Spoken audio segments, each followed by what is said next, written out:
Так, позициямды әзірлеп қойдым.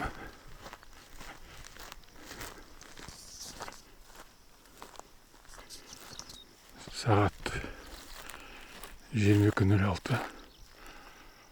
Ай сол жағымда.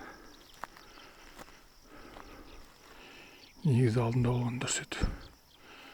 Өлімтік күн батыс жақта. Күн батты. Алда малдар жүр. Алыста 700-800 метр жерде. Келген өлімтікті қарақұста жоқ болған. Соған келіп едім. Дегенмен де көрем енді.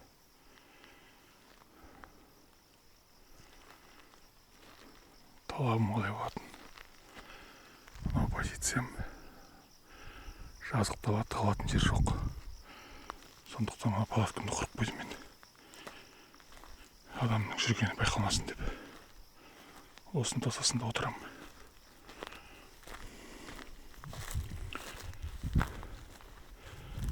Керек жарақтарым, киімдерім бәрін алып қалдым. Түн салқын болса мүмкін. Жақсы жігіттер, іске сәт.